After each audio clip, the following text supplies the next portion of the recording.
You want, as soon as we get started, I'll give the report out. Perfect, yes. Okay, Wendy, I'm coming on there.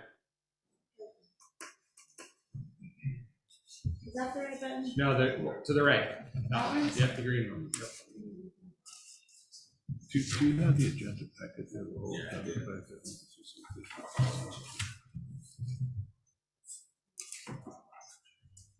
I got all the whole one. I just printed out just my stuff.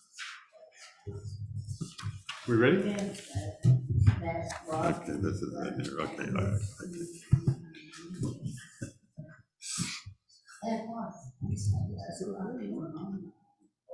Did you hear it? Yeah. Wendy, are you Sheriff okay? LaRue and Sergeant Ortiz, if you guys wouldn't You mind. guys get to be So welcome. fancy. Yeah. Did you hear Juliana? What? What I told It her? was a nice try, though. No. You know, trying to sit out there and blend in. Are we And- ready technology-wise? Are we gonna do a report back from closed session? Yeah, are we recording? And Thank this is you. good. Okay. Well, first, I'm going to call the meeting to order again. Back in closed session. I recuse myself for the item, but Vice Mayor Deutsch, would you like to report on closed session? Yes, Mr. Mayor. The closed session dealt with labor negotiations. Directions were given to the staff. Thank you so much. For special presentations and announcements, we're pleased tonight to host Sheriff LaRue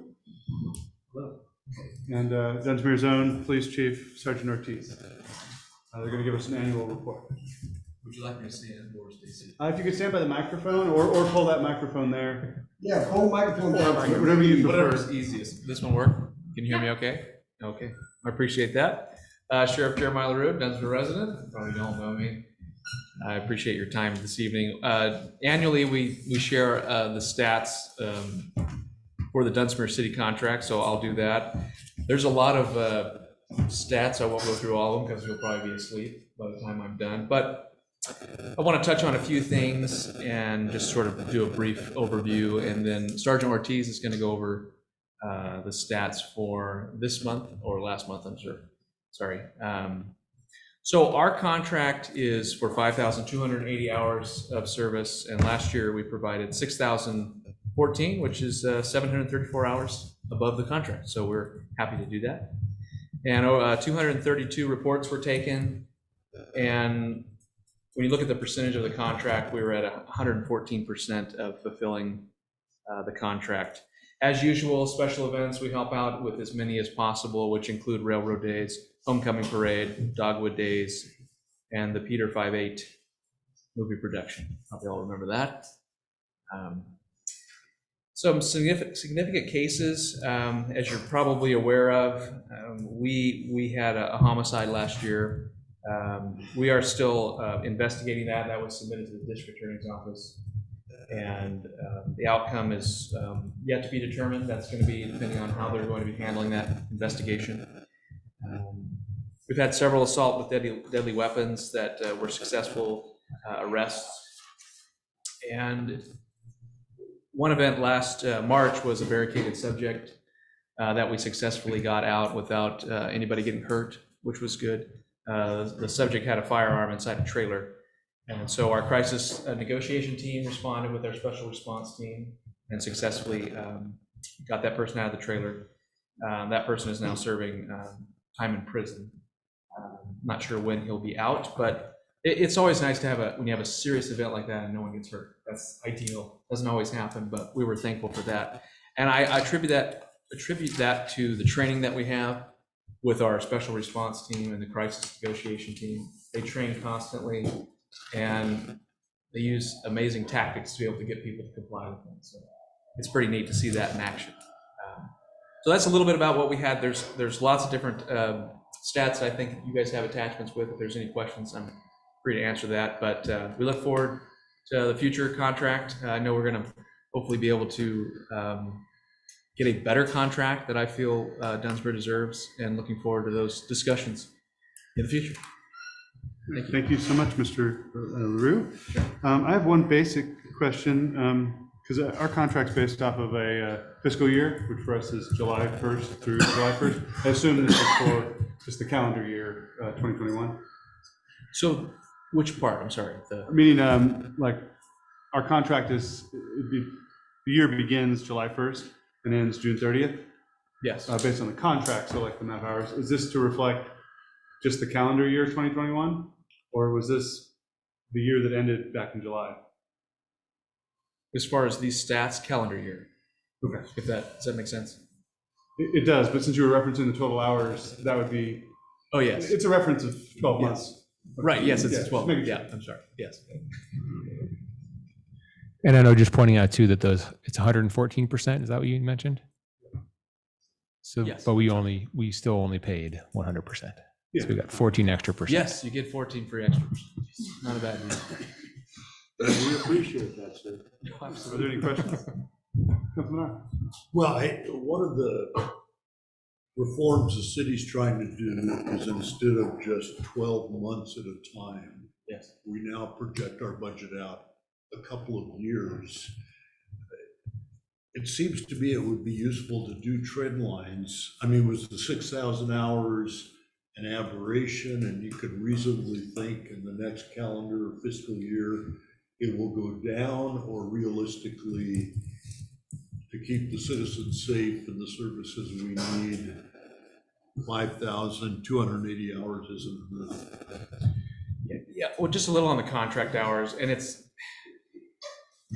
so it could be all over the map, and the reason that is, we might have deputies working down here extra hours or whatever, or maybe somebody from Mount Shasta or maybe North County comes down to assist on a call or something. So it's tough to know projecting, I would think, in the future, because what this is not saying is that 6,000 hours is what was needed during that year to keep everybody safe. I mean, we're always keeping people safe, but if we had 8,000 hours, it may not necessarily be a reflection of the need, if that makes sense. So I don't want that to look that way. And the contract, unfortunately, I think is written in a way that it's sort of like hours for work, like if you were building a deck or something, this is the contracted hours and what you need. So it's a little more fluid because it doesn't necessarily mean that's what was needed, but we provided it. So we were available, we were here, however that is. So Without a change order too, so.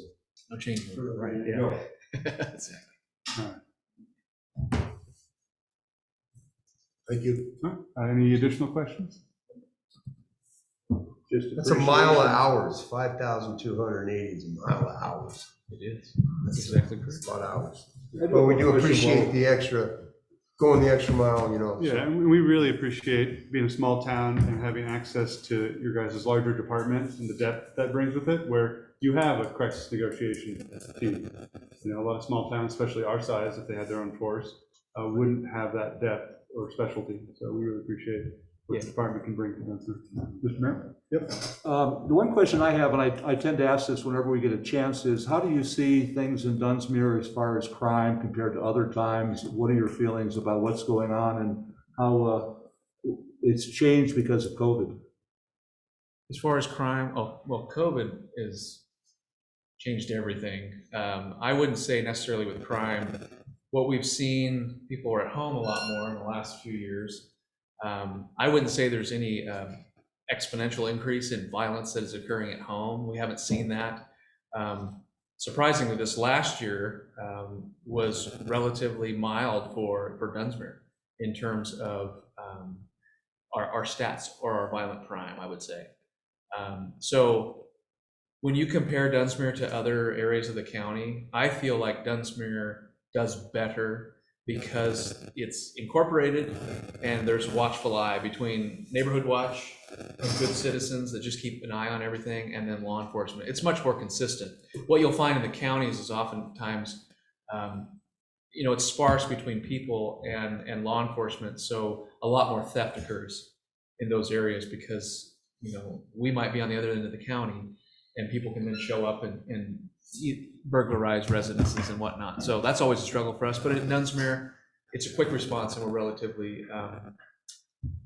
concentrated in a smaller area. So I think it's actually does better than other places. honestly. Appreciate that. If Jim. and if I, even the cities with regular police departments,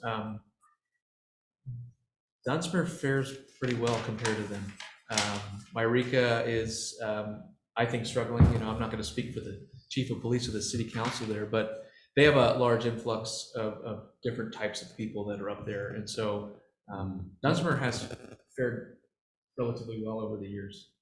Sure. Absolutely. One more question. I heard that yesterday, actually, a younger individual overdosed on fentanyl in Mount Shasta. How are things as far as drugs on the streets in Dunsmere? Well, I will touch a little bit on it. So back up, if you've heard recently, there's a new program. It's the Domestic Highway Enforcement Team. So it's a local team comprised of officers, anybody who wants to, I guess, participate, but mainly right now it's Sheriff's Office and Lake Chastain Police Department to combat drug trafficking on the freeway. It's been very successful. We had 10 pounds of cocaine, or 11 pounds of cocaine, 10 pounds of methamphetamine, and then we had several pounds of heroin and multiple pounds of fentanyl that were made on traffic stops in the last few weeks. And so that is saving lives, I'll say that. That is the dangerous stuff that kills people and wrecks communities. It's probably going into Oregon and coming through here, but cash goes down, drugs go up, vice versa on the freeway all the time. So bringing us back to Mount Shasta, there was an overdose yesterday with a 17-year-old. It's very tragic. I will say right now, the assumption is that overdose. It's going to take an autopsy to confirm that. So it's tragic, but it's in our communities. We see it all the time. It's increasing. There's no doubt about that. In Dunsmere, I don't have the exact stats on if we've had any particular increase in overdoses or anything specific, but we do get it. It's not as frequent as other areas. People that have lived around in Siskiyou County for a while, Siskiyou County often is behind in things, like even look at COVID. COVID is actually probably a good example.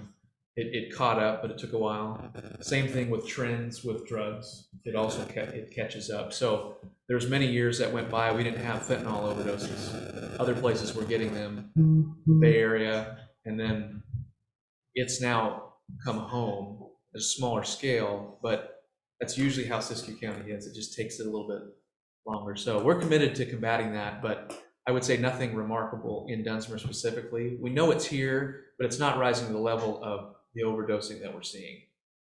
Not saying it's not happening, but it's not that, I would say we're not seeing it, an overabundance of it, if that helps. Yeah.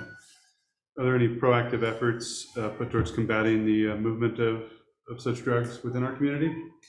Yes, so hopefully this new team we have, there's a component in education. We have grant money, but we also have some drug and gang money that we refer to it as to educate people in the schools with our DARE program is one thing, and trying to get a little more public awareness of what's going on.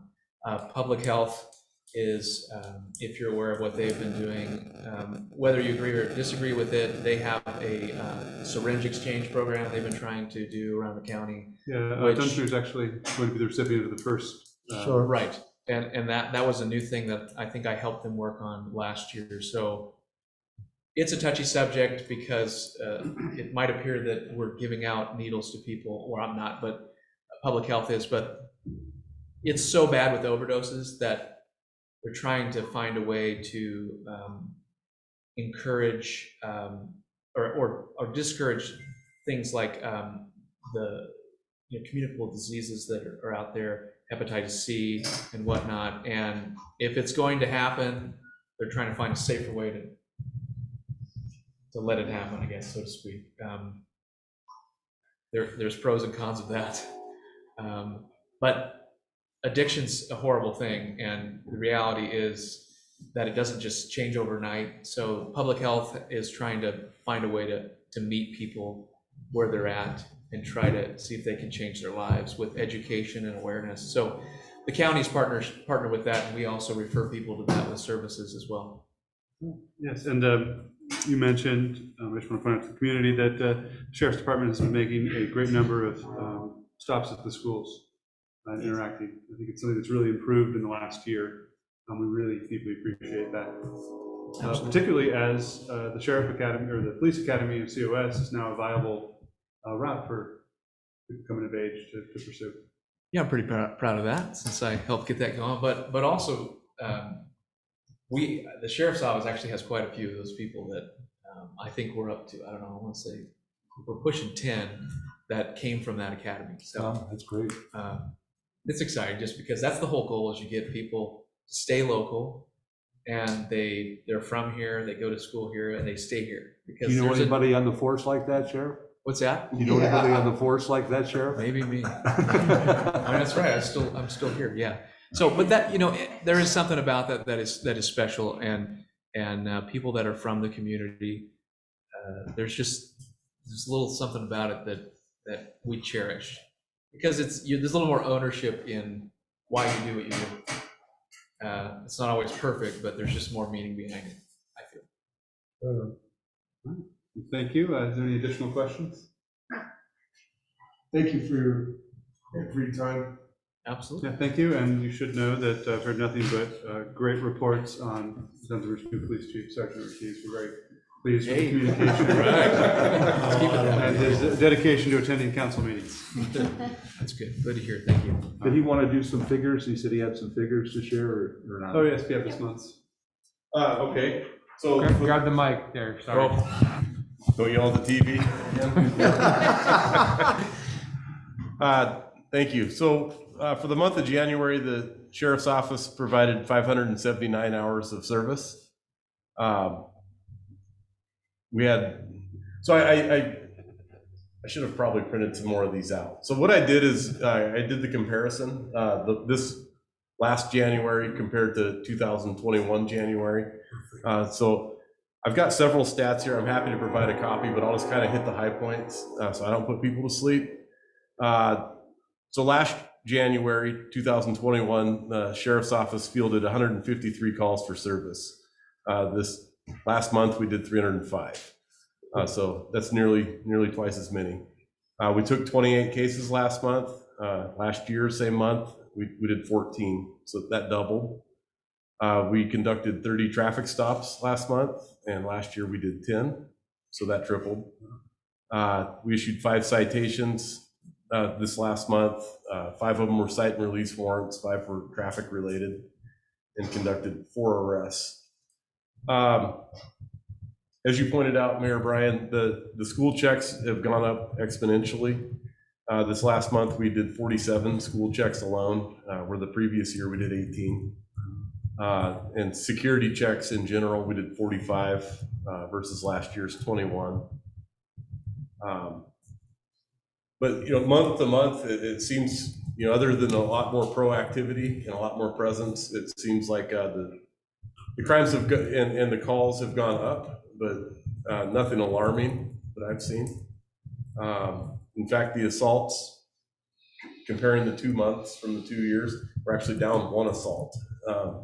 So that's something, we'll take it, The thefts, we are higher this year on the thefts at only 2 reported cases versus 0 last January. We did have a couple notable cases in the month of January the Sheriff's Office responded to. The first one took place January 8th on the 4000 block of Edith Street. Deputy Woods fielded a call. There was a man that had been injured pretty severely. On further investigation, he found that the injured man had instigated a fight involving a baseball bat and a knife. So he started the fight but appears to have lost and was injured. So 2 arrests were made on that occasion, one of which was a felony arrest warrant that just happened to be a victim of circumstance, I suppose, depending on how you look at it. They weren't even associated with it, but they happened to be there. So he got 2 on that one. And then earlier on the 18th, same month, we assisted Lake Shastina Police Department in the service of a search warrant on Brandstetter.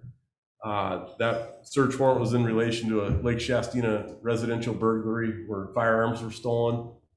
While we were there, the Lake Shastina police officers opened a bindle found on the suspect, and fentanyl went into the air. So they were not exposed, luckily, and but went to Mercy Medical just to not take any chances. And that's it for the month of January. We have had a couple Did they incidents. recover the firearms? No firearms. They weren't there. They did get some firearms, but not from that search warrant. I'm not sure if the community heard, it was a mental health crisis related incident down at the river. I think that was last week. We had a disturbance again on Edith Street, and the man ran down to the river, and in talking to him, it was pretty evident that there was a mental health episode at play. At one point, he was up to his waist in the river, threatening to swim to his death or get swept away in the cold water. So after an hour and a half of negotiations, we were able to get him out of the river with no injuries and got him up to Mercy Medical Center for treatment. And that worked out good. No arrests were made on that. That was more of a just being a good human show and getting this guy the help he needed. And we also had a burglary. A resident arrived home near Florence Loop to find somebody inside his house. Deputy Decker responded to that, was able to apprehend him. The homeowner went in and noticed some of his items were missing. She was on her game, went out there and recovered the man's stolen property, and the burglar went to jail. That was a fantastic ending. Sergeant Ortiz, I just want to say thank you, because I think the comparison you did, taking the time to look at last year and this year, gives us a whole new way of looking at numbers. It's one thing to sit here and you tell us some numbers and we go, oh, okay, but that comparison gives us some reference to have a sense of where we're heading, and I appreciate that. Would you prefer copies? I'm more of a visual type person myself. If you email it to our city clerk, like I said, typically it's like Monday before council, it can go in our packet and we can look at it as well. Okay. Or even after a meeting, maybe just email it to city clerk and she'll. Okay. Yeah. Yeah. I kind of felt selfish here, having all the info. Thank you. Thank you so much. Let's move forward to our general public comment for this evening. So this is an opportunity for anyone who'd like to make a comment on any item that is not on the regular agenda, so anything generally or anything that is on the consent agenda. And tonight we have 3 items on the consent agenda: our check register for the last 2 weeks, an aviation easement resolution for property up by Mott Airport, and Cal City's request for resolution opposing state measure that restricts local taxing authority. So if it's on one of those 3 items on the consent agenda or anything generally, come to the podium or raise your hand if you're on Zoom, and you'll be allotted 3 minutes. Please state your name and address for the record.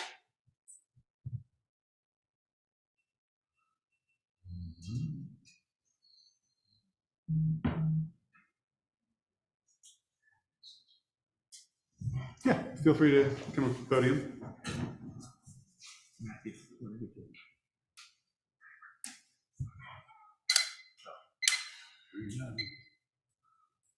I guess there's no comments.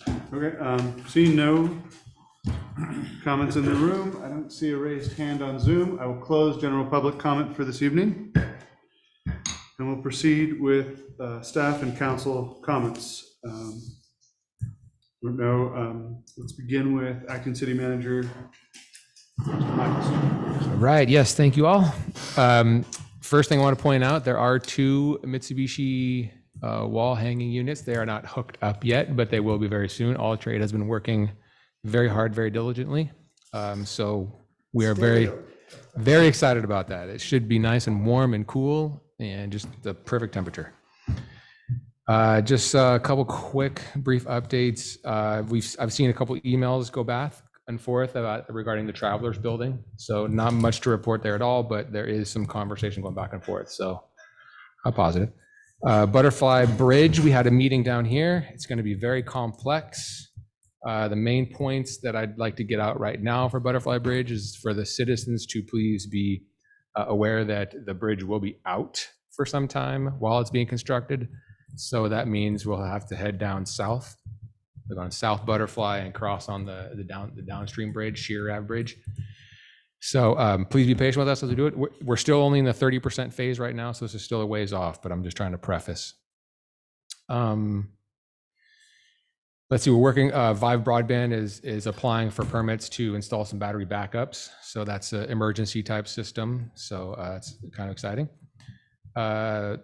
Parks and Rec, I don't know if you're going to touch on that, but we're moving forward with the Parks and Rec grants for Children's Park. Juliana has been instrumental and awesome. And so, yeah, she's got it. So I don't want to steal her thunder either. I just want to say departments at City Hall are working really well together. Public Works wanted to give a shout out to the fire department for their help with some tree limbs that they got taken down, plus help with the water heater. So that was great. Touched on active transportation planning grant is coming forth. We've been granted it.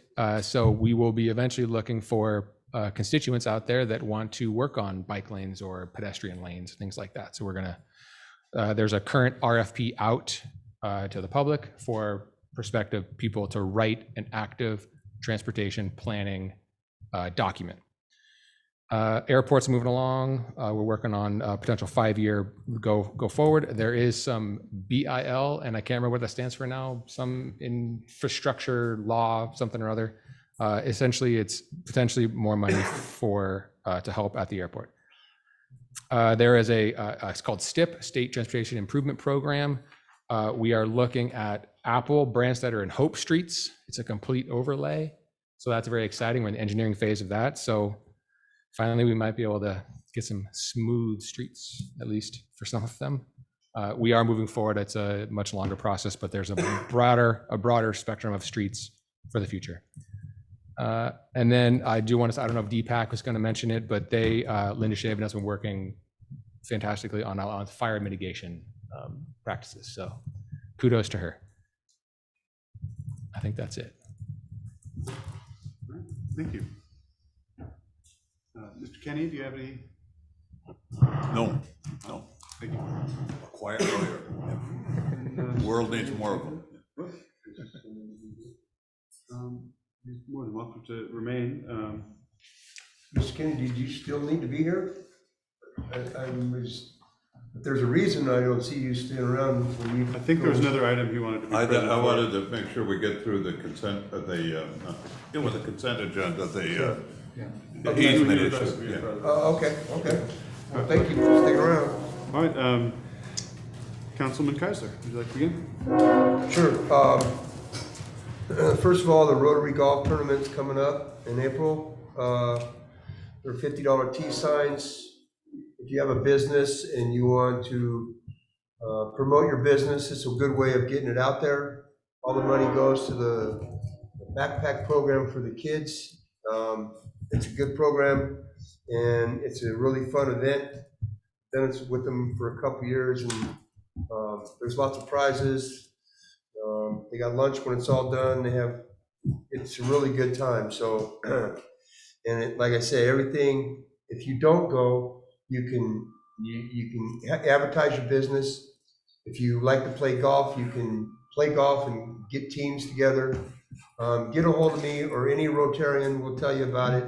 But like I say, it's a great thing, and it all goes for our kids' backpack program. So I'm honored to be part of that. Railroad Days is coming up. Brewfest is coming up. I'm trying to, if anybody knows, I need hay bales. I need bales of hay instead of tires. I'm gonna try it this way. So if anybody knows any ranchers or anybody got any ideas, please get a hold of me. That's about all I got right now. Thank you very much. Thank you, Councilman Keisler. Councilman Ard. Oh, wait. It's good to be back in my chair. Ha ha. Councilman Ard. Pass. I don't have anything. Okay. Shay? Councilwoman Casey. Just pretty pretty simple. I have had some communication with the Trails Association, trying to get our last engineering document to Union Pacific moving forward.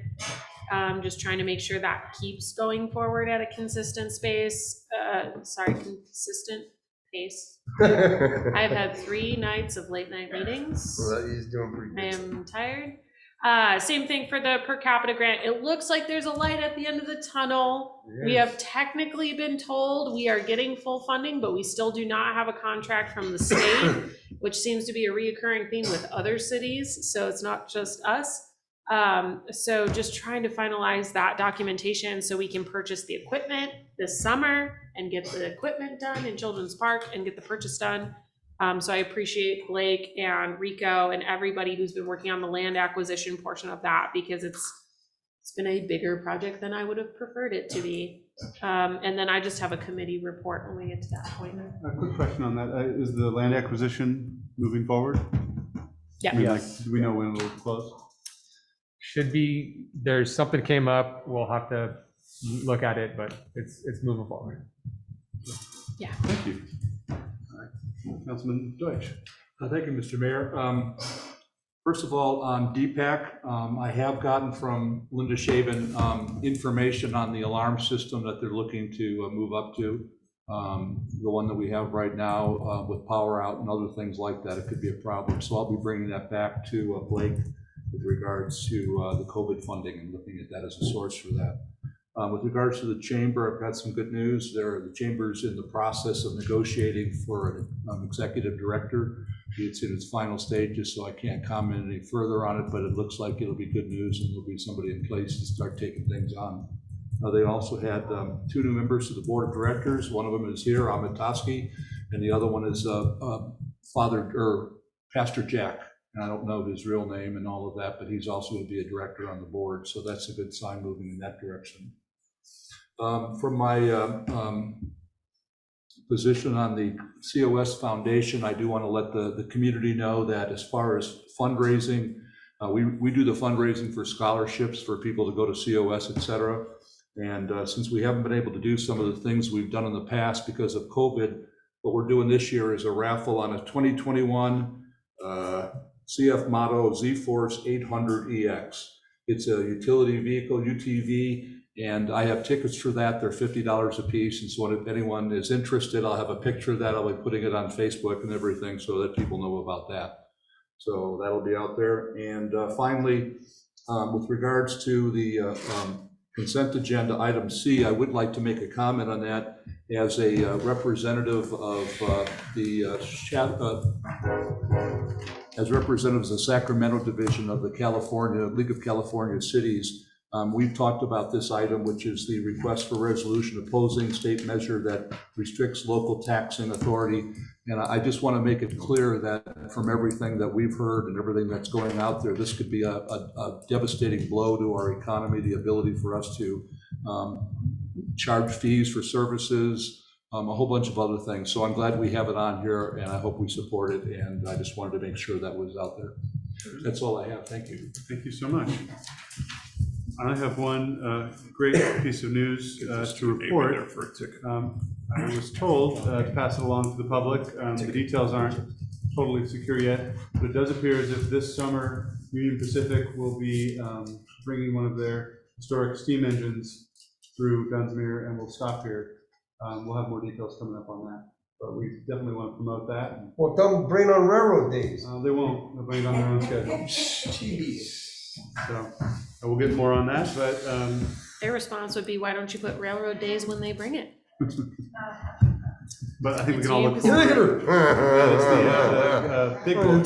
You know Union Pacific. While you're mentioning that, there is one point I should bring up. There seems to be some confusion about the new softball tournament that they're trying to start, and the chamber's concerned about it. I'm not sure what the negotiations are, but they're trying to call it a railroad days when it's a week afterwards.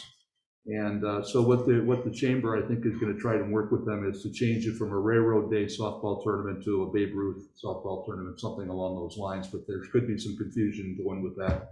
They'll be working on sorting that out. If they sort it out, but I go with Big Dave. Why don't we move railroad days to when? Well, Softball tournament. it takes a lot to plan those events, so 'Cause the that was a softball tournament has, like, joke. I 14 would never. Look up, you see that head out there? I would That's the boss never. right there.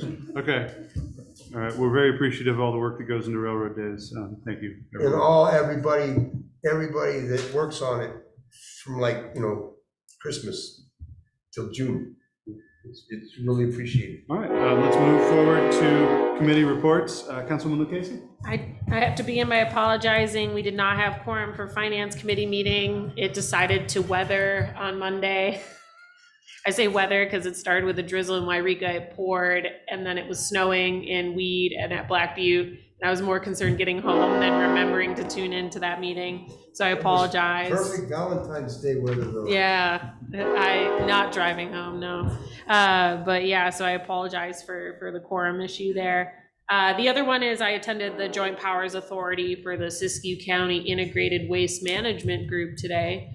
And the group approved moving forward with their opt-in ordinances that all of the cities and county are doing.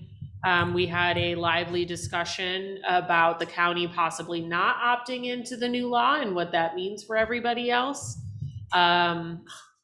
It basically means it doesn't impact us, but the county may be taking $10,000 fines per day if they do not opt into the new state law, which is their purview. They will be meeting on that March 15th if you'd like to have input into Siskiyou County doing that. But in addition to that, they went through and the good news is they put in an application for the JPA to get about approximately $200,000 to help with the implementation of the edible food recovery portion of the Senate Bill 1383, and that will be available. They did squeak in composting bins for residential households into the grant. So hopefully we'll be able to purchase some bulk ones available for individuals who are interested in beginning their household composting to do that. So I will keep everybody informed on when those dollars hit and when that information is ready.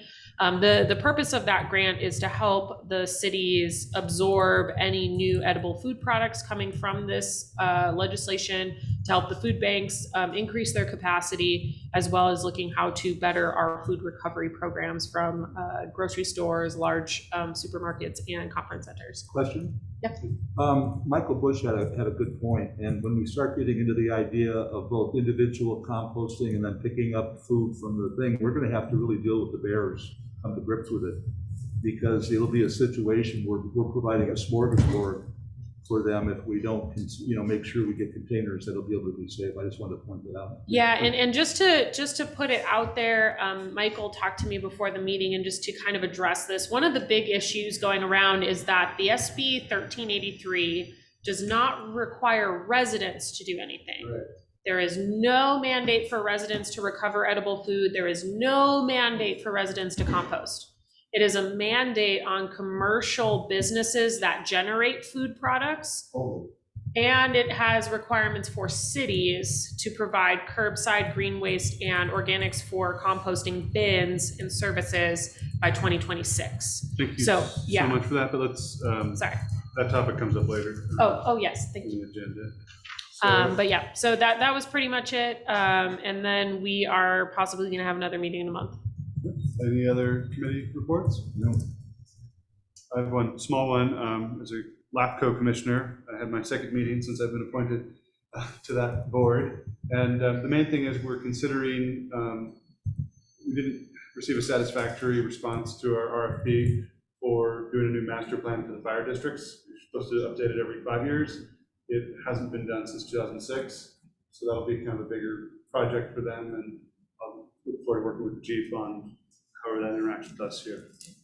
I do have one other thing. On the local transportation commission, I mentioned last time around that there was a grant I was looking into that had to do with providing mobility for senior citizens and disabled.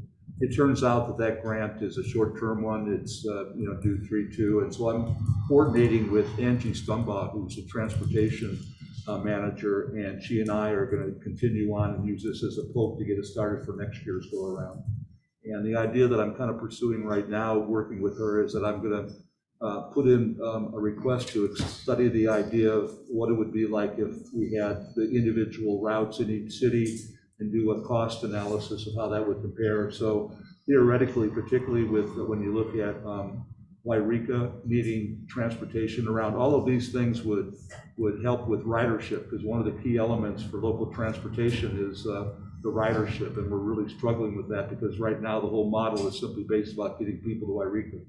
So if we turn around and we bring in tourists and everybody else, I think the ridership will pay for itself. So that's the strategy I'm going to use going forward. Thank you so much, Councilman Deutsch. Let's move forward to the approval of the minutes for the February 3rd meeting. I make a motion to approve the minutes for February 3rd, 2022. Second. Motion and second. Any discussion of the motion? Seeing none, all those in favor? Aye. Aye. Against? Motion carries unanimously. All right. Let's move forward into item 11, the consent agenda for this evening. As said before, it is the check registry from January 29th through February 11th. It's an aviation easement resolution for a property adjacent to Mott Airport Road. Actually, there's a different word in there. It's a word I had to look up. It's called Navigation. Okay. which is a study of navigation in aircraft. But, okay, I did not For what it's catch that. worth. I thought that might be a typo. Okay, navigation. Rico and I had a discussion on this, and Rico was for avigation, I was for aviation. I didn't know that there was such a word as avigation. Couldn't find it in the dictionary, but apparently they're the same thing, so. Okay. And I always defer to the city attorney. Yeah.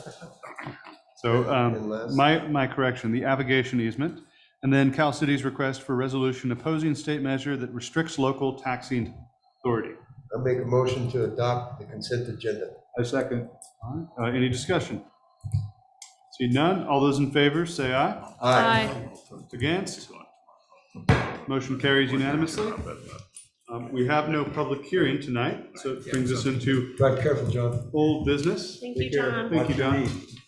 Great, see you all together. The second reading of Ordinance 537, opting into the Siskiyou County JPA Solid Waste Edible Food Recovery Agreement. Take it away.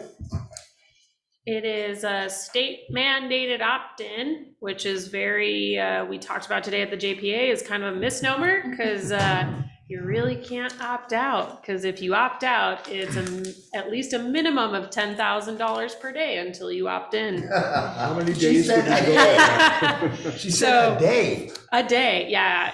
Cal Recycle, unfortunately, there are several state departments moving from advocacy and support status to enforcement status, and Cal Recycle is one of them that is now prioritizing their time and management to enforcement for the new rules. It is what it is. So again, the SB 1383 is the short-lived climate pollutants law, which is also referred to as the composting law. The purpose of which is to remove organics for composting and food waste and green waste from the waste cycle that goes into landfills, because it produces methane, which is leading to climate change or accelerating climate change, however you want to look at that. And so the opt-in does several different things. One, it helps the city adopt the rural exemption, which exempts us from providing the curbside green waste bin service until 2026. We can offer that service sooner if we so choose, but we are not mandated to do so until 2026. So that gives us additional time to look at how that's going to impact ratepayers and how we can alleviate that shock. In addition to that, it requires us to start implementing a food recovery program. And what this opt-in does is it basically gives over enforcement authority over to Siskiyou County. So similar to our health code inspections, so our public health inspectors are employed by Siskiyou County and they come into the city of Dunsmere to enforce that code. So it's a similar practice. So Siskiyou County will be in charge of enforcing what we call tier 1, tier 2 food generators to recover the edible food and donate it to food recovery programs like the Community Resource Center, anything that's eligible for that designation. So if another nonprofit or another agency comes in to offer that service, they would be eligible to accepting those edible food products. The Siskiyou County has a consultant at this time who is doing a county-wide survey of which commercial properties will be subject to this food recovery law. And they're basically going to be working with them to abide by that system and help everybody kind of get into the compliance for this. Thank you so much. If there's no further questions, I'd like to open this up to public comment this evening. Please come to the podium if you'd like to comment on this item, or if you're on Zoom, go to the reactions section and hit the raise your hand button.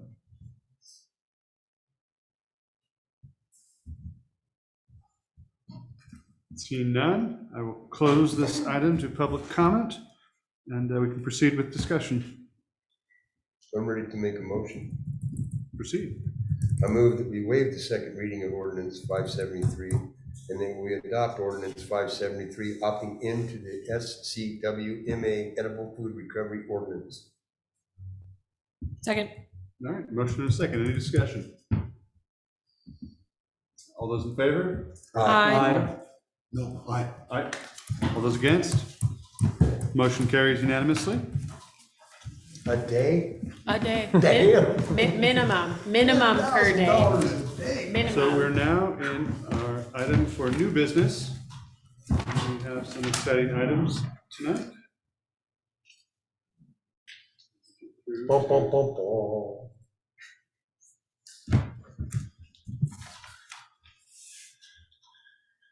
We'll begin with item A, landmark designation for the California Theater, and a short presentation by the group Dunsmere Live.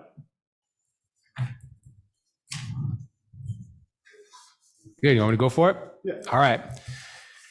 Okay, so our staff report, so I think we're going to hear from some members of Dunsmere Live, but just to give the little quick background.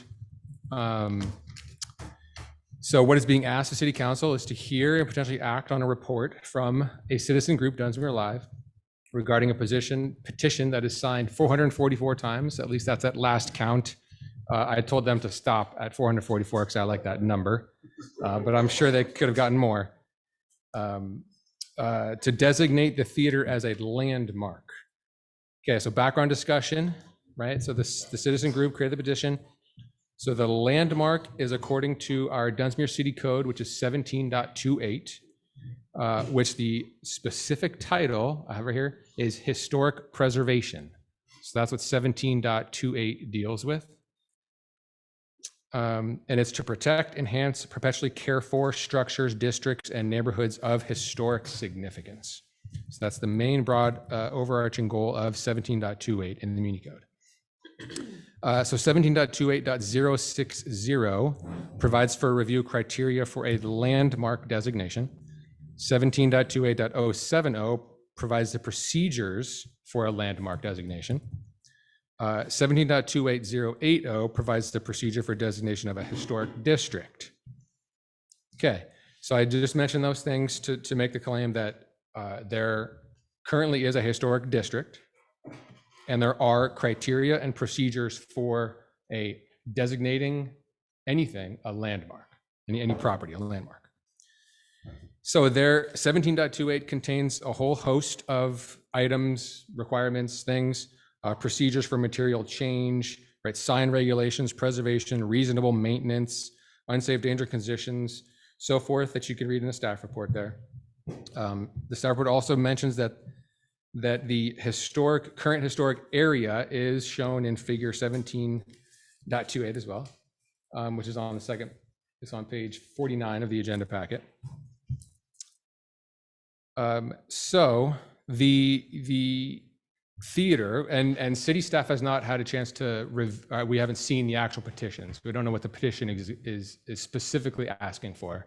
Hopefully they'll touch on that in their presentation.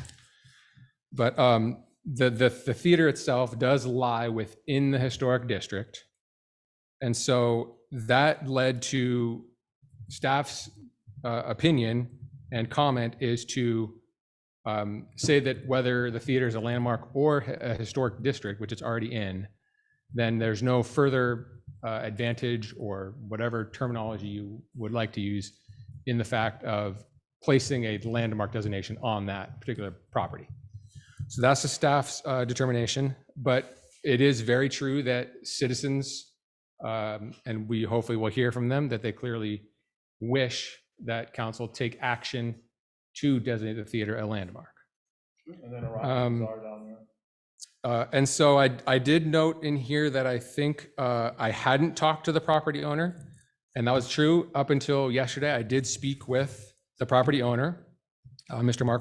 Mark Juarez, is in the audience. I did talk to him. He was very gracious, is potentially interested in moving forward with this. You know, he has his concerns of what it might mean, and he's got to do his own research and things. I will mention that in the review criteria and the procedures for designating a landmark, one of them is that there's no extra burden placed upon the property owners. So I just want to say it was a great conversation that I had with Mr. Juarez, and the city is looking forward to continued communication. All right, thank you, Blake. I'd like to invite members of Dunsmere Live.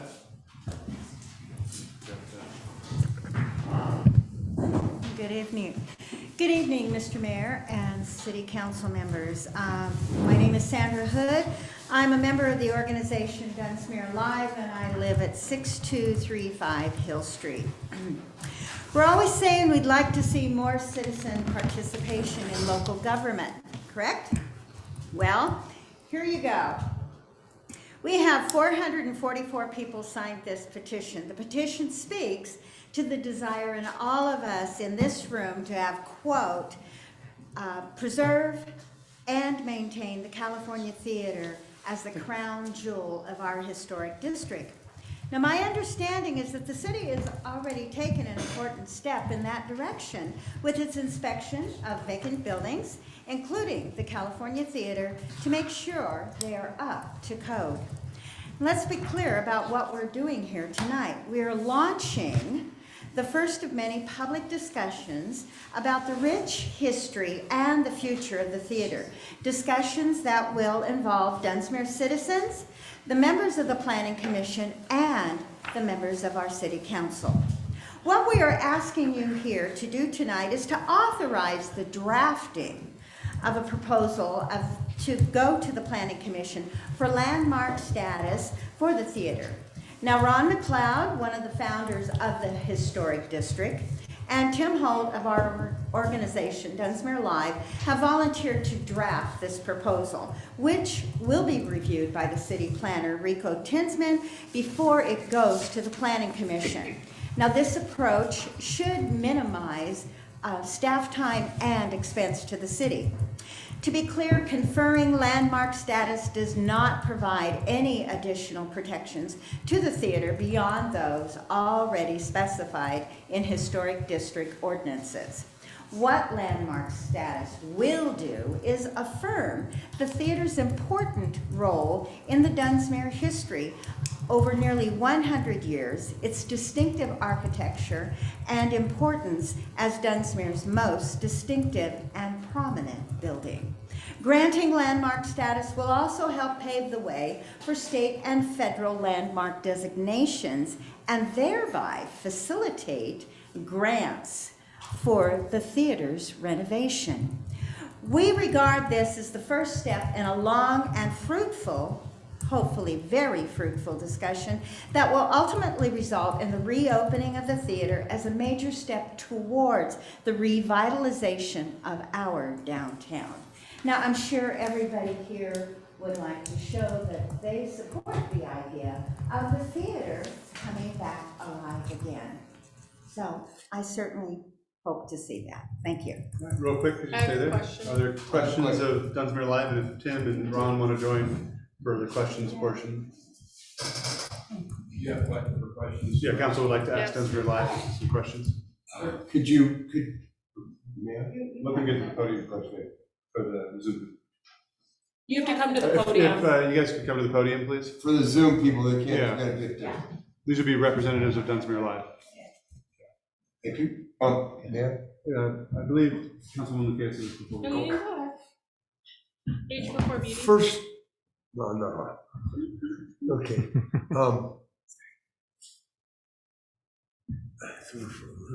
you want me to go now? No. First sentence, you started off. Yes, sir. What was the first sentence? Well, As we're always saying, we'd like to see more citizen participation. No, Is that no, what you're no, no. looking for, sir? the part where you mentioned maintaining.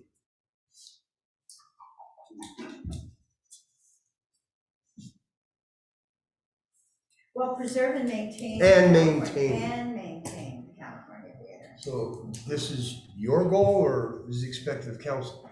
The maintaining, that's my concern. So on that note, let me know what you got to say, because you know what I got to say. Well, one of the things she said right after that is that it is our understanding that the city has begun the inspections of vacant buildings to see if they're up to code. That certainly, is part of the maintenance, guaranteeing the maintenance of the building, basically. And our general goal is certainly that.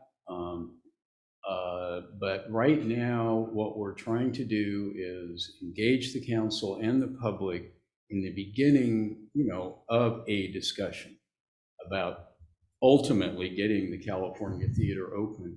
We all know, if you did a survey of Dunsmere residents, I can pretty well guarantee you that 99.9% of them would support that goal.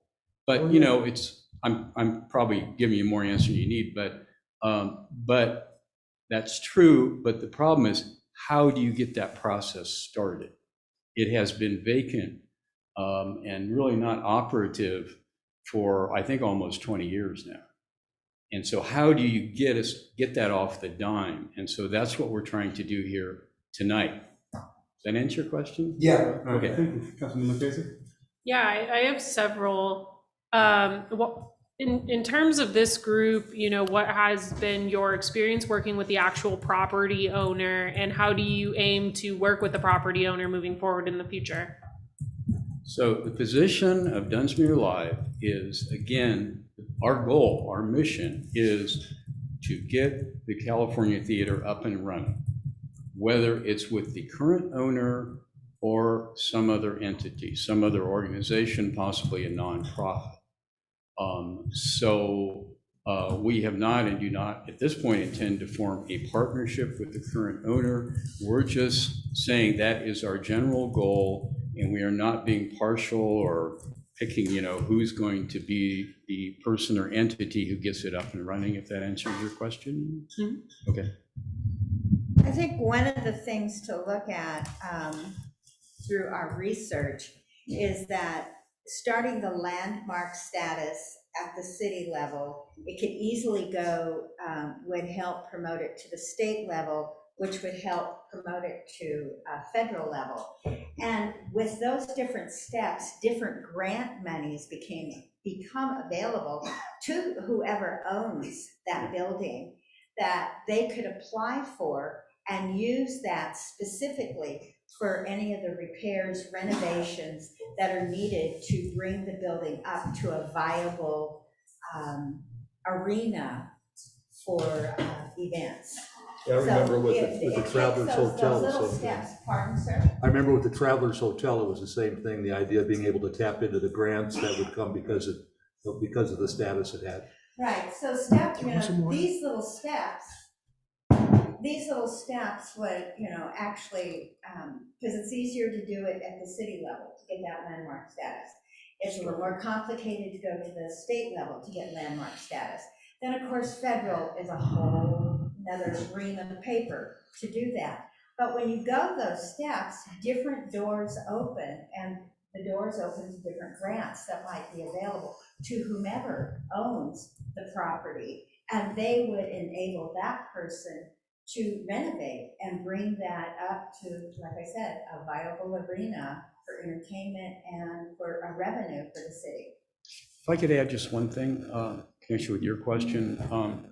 I have had, as Mr. Juarez can tell you, some discussions with him about this matter, explaining to him again, what our committee is all about, what our goals are, a little bit about historic district ordinances and so forth. So there has definitely been some communication there. I just want to be clear about that.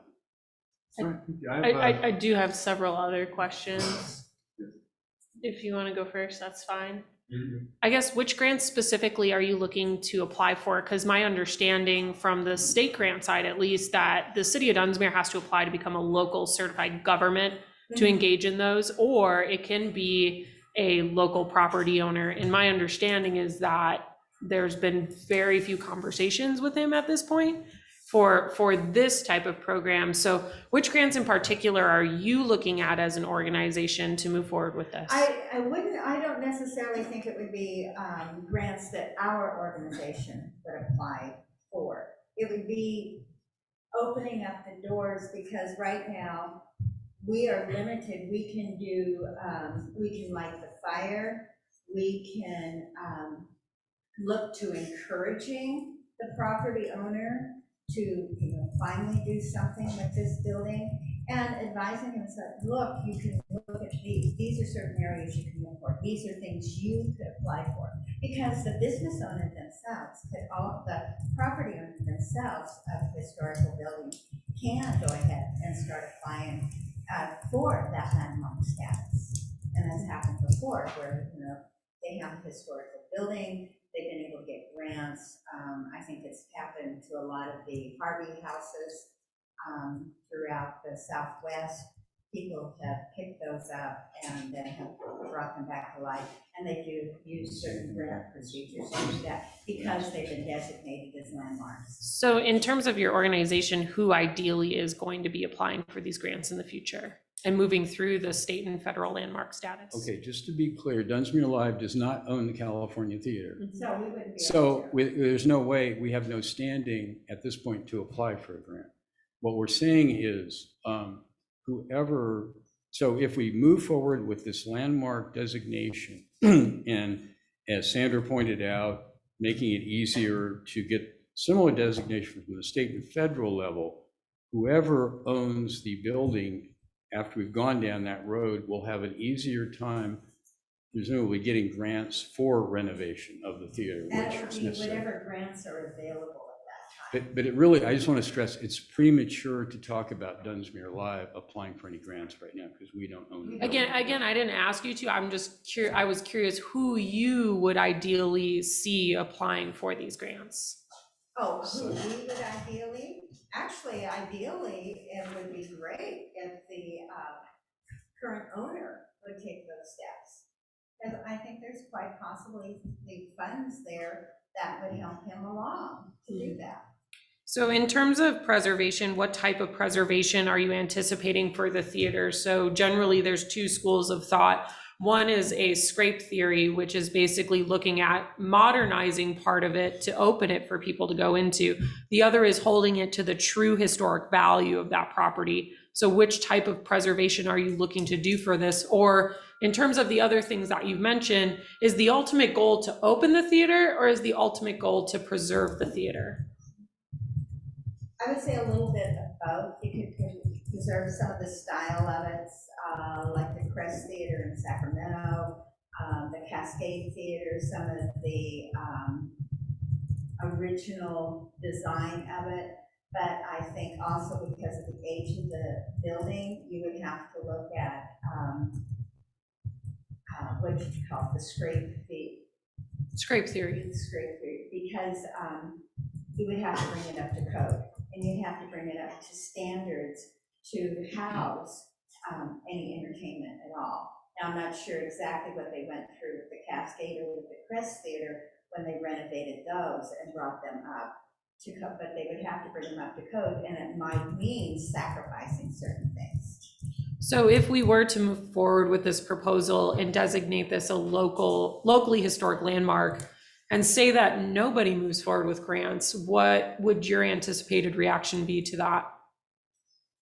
Well, I think we have to go back to the drawing board and really think about, okay, what's our next step? Yeah.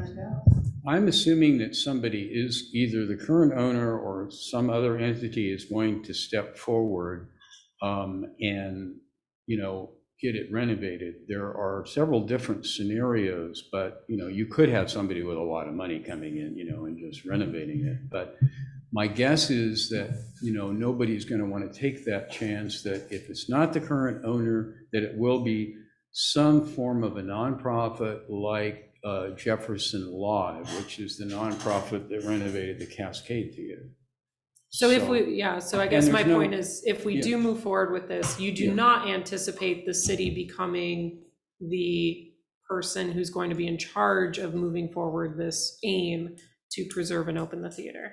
I think that's basically where I'm getting with my question. You don't see the city being the person making this happen if we move forward with this. I don't see the city applying for the grant, you know, applying for the grants and supervising the renovation. No, not at this point. So you're just trying to set the playing field so that things down the line can come to fruition. Exactly, yeah, that's a good way to put it. And you know, let's be honest about this, folks. There's no guarantee here that this is going to happen and so forth. But if you don't have an organization that is pushing for it and doing what we're doing tonight, then I guarantee it won't happen.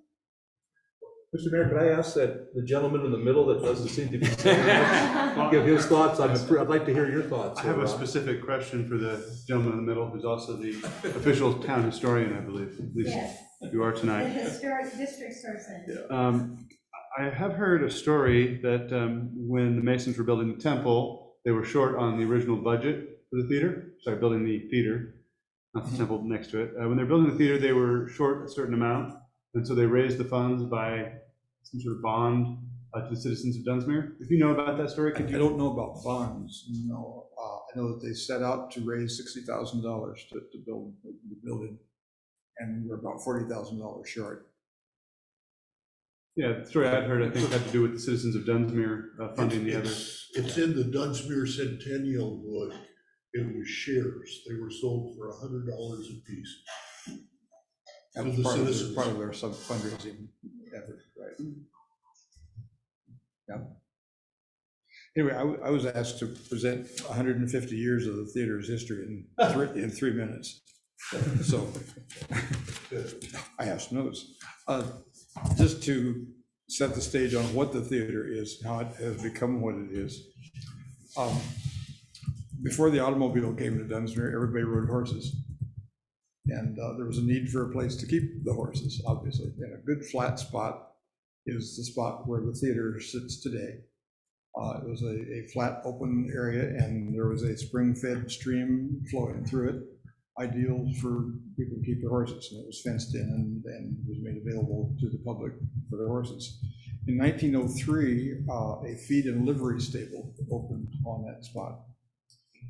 In 1915, that livery stable was converted to a laundry, which was called the Cleanatorium.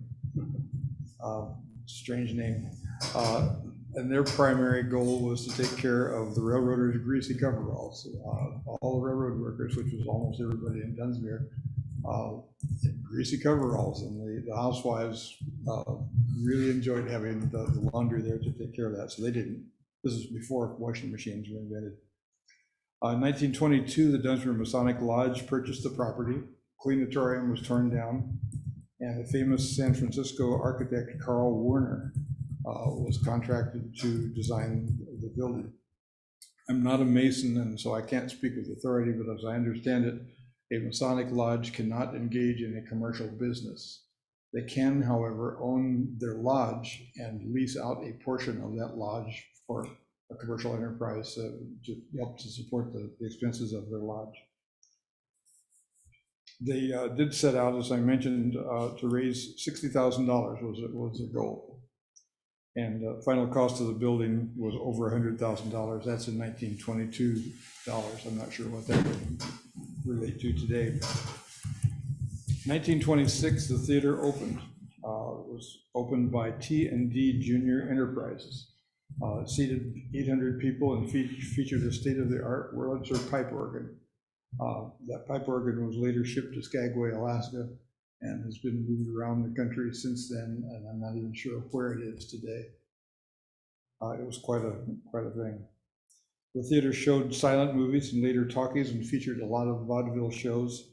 A lot of notable people made appearances in the theater, including Clark Gable, Carol Lombard, the Marx Brothers, Babe Ruth, and a lot of others who came to Dunsmere by train. The Dunsmere Historic District was established in 1977, and it included the theater as a major contributing building. And that brings us to tonight. Damn, Ron. Thank you, Mr. McLeod. Thank you. Thank you. All right, are there any further questions of Dunsmere Live? All right, you guys can go now. And then I will open up public comment. There's no further questions. And yes, please come to the podium, Mr. Juarez. We appreciate you being here tonight with this topic. You'll have 3 minutes if you could give your address. Okay, so 5744 Dunsmere Avenue. Thank you very much for your interest in opening the theater. I think all of us share the same goal and aspirations of bringing that theater back to life. The complexity of it, though, is challenging, and some of the things you said weren't true. It was open many times. I rented it 3 times and it failed. We opened it many times in the last few years, showing movies for $2. On a really good night, we would have 20 people show up, and 20 people at $2. Most of the time, it was less than 10. And at $2, that's $20 we make. It cost us $240 to make it. I think any reasonable businessman realized that that's not a sustainable model. But we wanted to open it. We wanted to show the movies we could, and they were old movies. Thank you so much. You asked very, very good questions to Dunsmere Live. The one thing that I am confused about is, why did you never come to me? Why did you got 444 petitions, but you never came to talk to me. I would love to work with the city and do this. And yes, you have some good ideas. The landmark was one of the things we considered. There are some actually better options that would benefit the city of Dunsmere, benefit the theater, and make it provide much better solutions to Excuse me, Mr. Juarez, when you give public comment, you're giving public comment to the city council? Right, I'm so sorry. Yes, So thank you.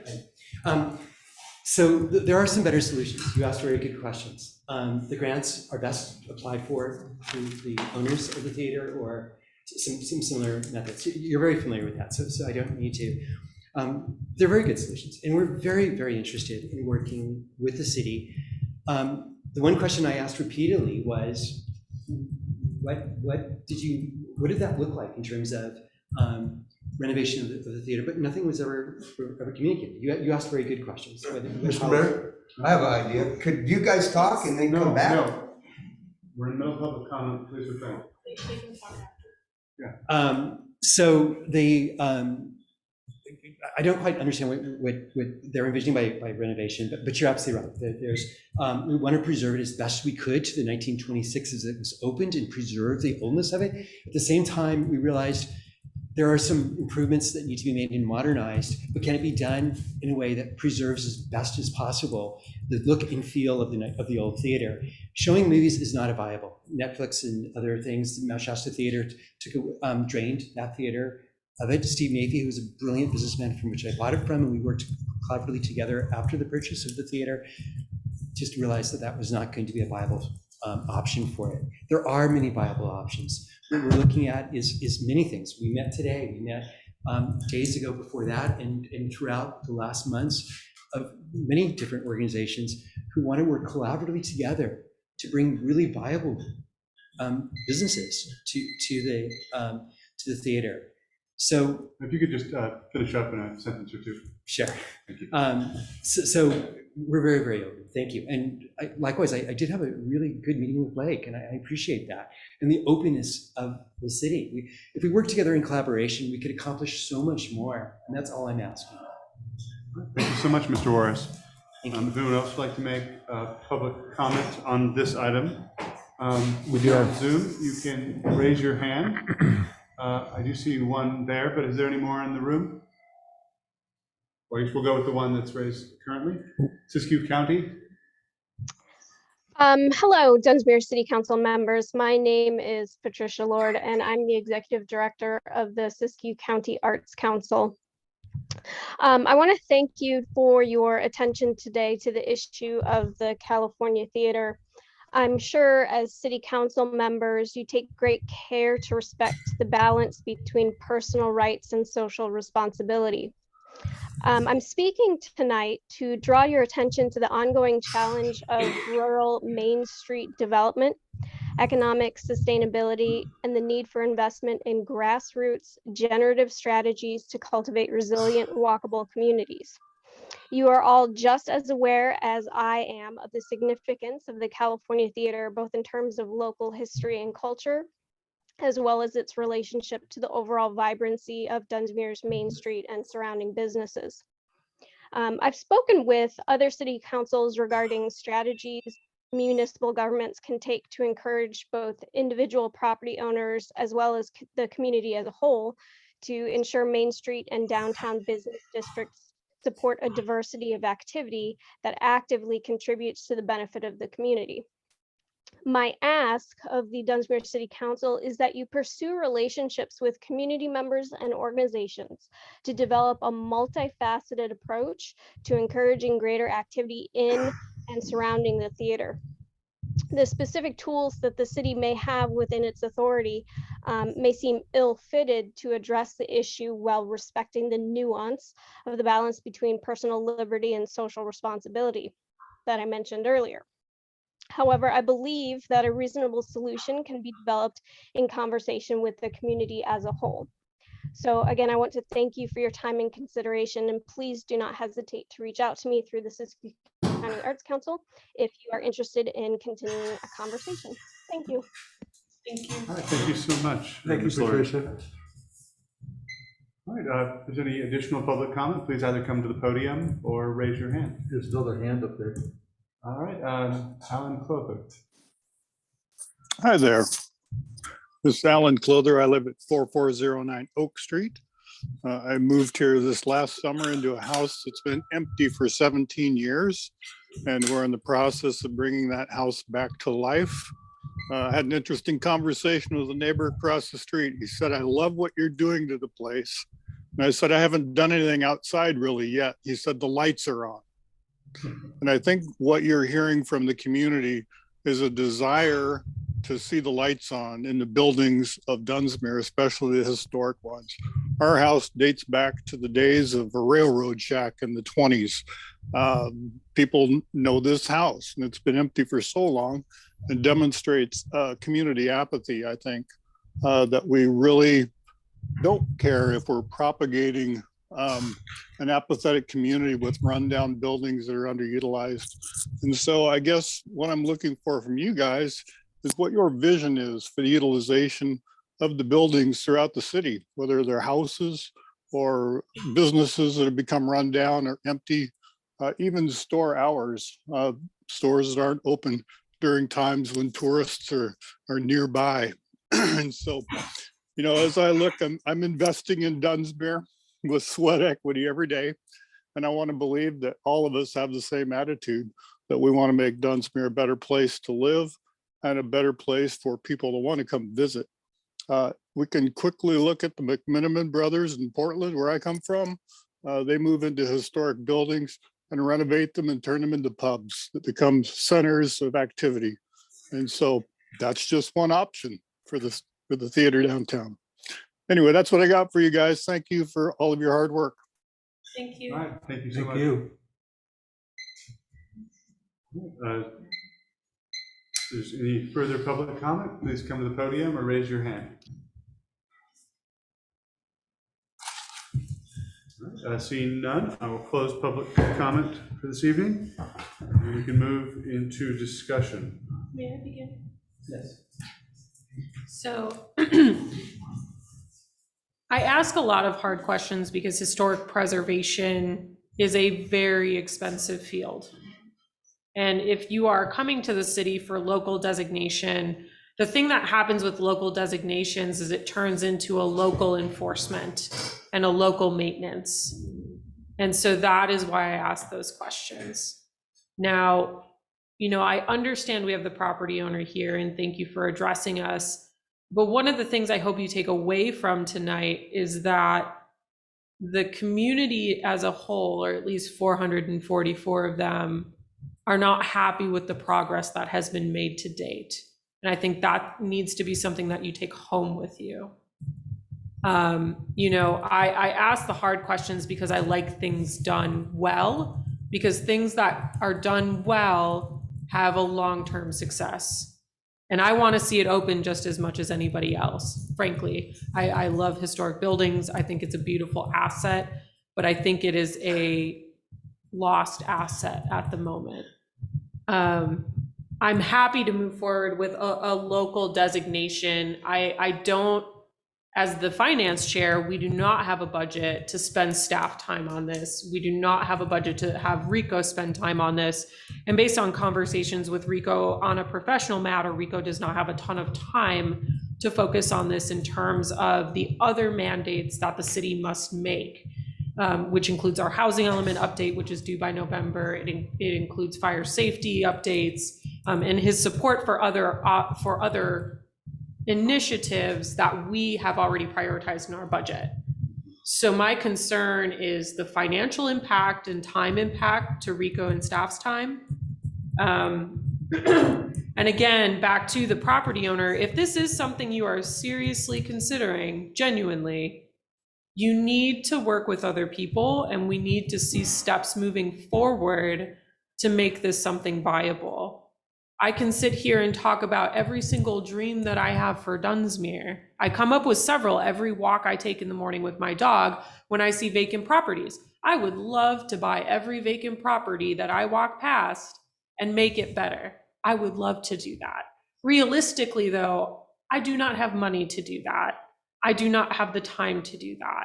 And so if we are moving forward with this initiative, I'm happy that the community is behind it.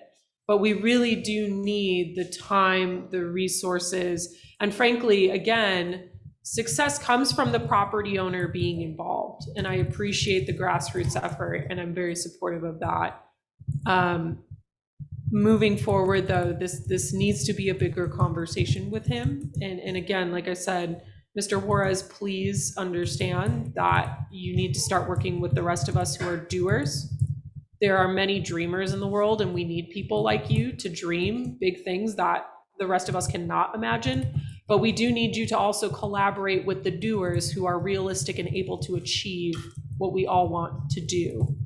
So I'm supportive moving forward, but I am not supportive of spending city resources on this. So I think that's something moving forward, the Dunsmere Live, if we are able to get even $1 from every single signature, that's quite a bit of money to reimburse us for the time and effort to do that.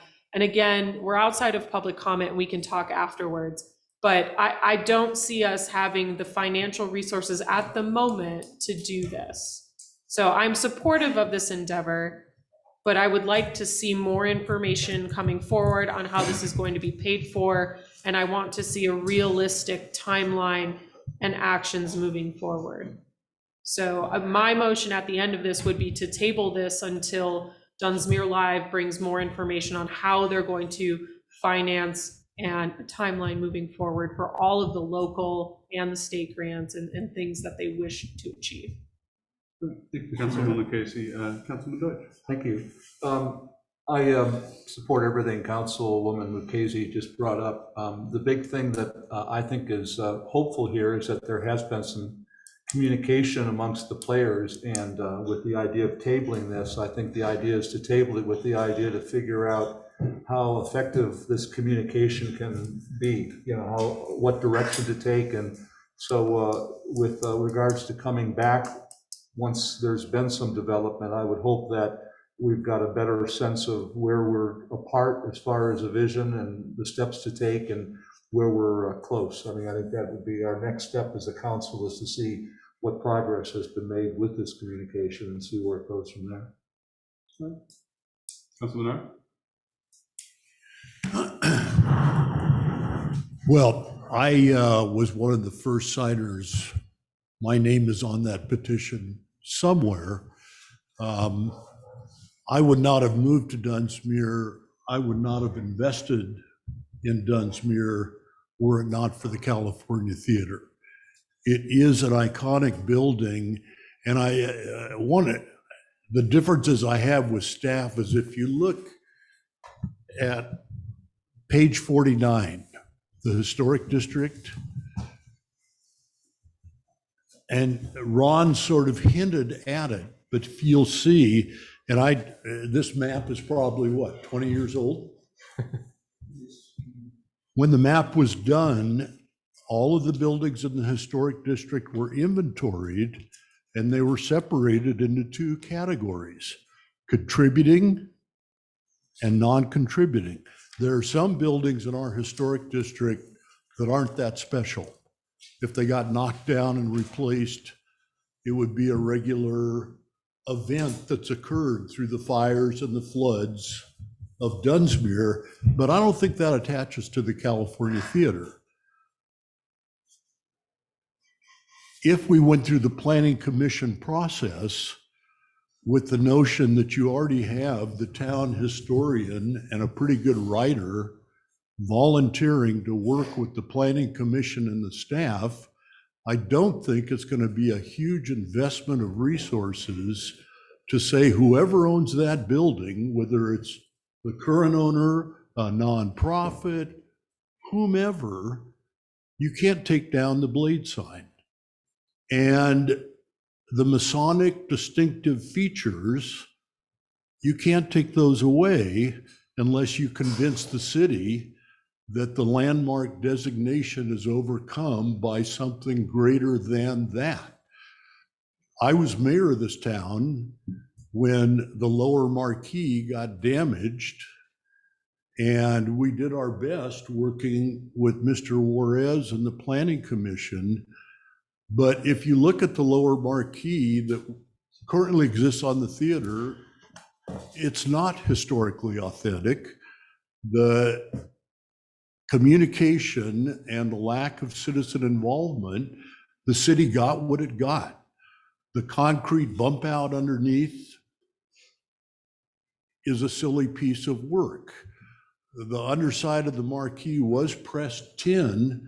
Now it's some sort of, interior tile and wood lath, and it's falling apart. So I do listen carefully to the presentation. There are two things. Get the theater open and producing jobs and revenue and whatever form of entertainment will be, because it costs the city and its general fund and every other fund greatly to have the theater in a shut down, unproductive position. So the ordinance was enacted at the same time Dunsmuir decided to have a historic district to protect what is left, the contributing buildings. And if it's, we can't afford it, we're not going to do anything, then it will be on us if whatever features remain on the theater are destroyed or simply die from lack of neglect so they can't be recovered. That will be a marked failure in our city governance and the wishes of these people, as the public have testified, to get the lights back on in a theater that we could all be proud of in the center of our historic district. I want to respond to Councilmember Lucchese. Before Todd left, we had very productive discussions sort of centered on what Ron McLeod testified to when Councilmember Keisler was mayor in 2014. That is, for the longest time, when the historic district was being protected, and Ron can correct me if I'm wrong, it was a 5-member governance district. And Todd thought it was a good idea. I thought it was a good idea that if we are going to rebuild our economy around the historic district, we do the same sort of historic district. We would be able to apply for funds as the historic district. We'd be able to self-assess within the district for sidewalk improvements, lighting improvements, a district we could all be proud of. But it will disappoint me greatly if we decide we're not going to do anything and we just can't afford it. And Dunsmuir Live, a citizens group, this will go nowhere. The past 20 years are prologue to where that will go. Nowhere.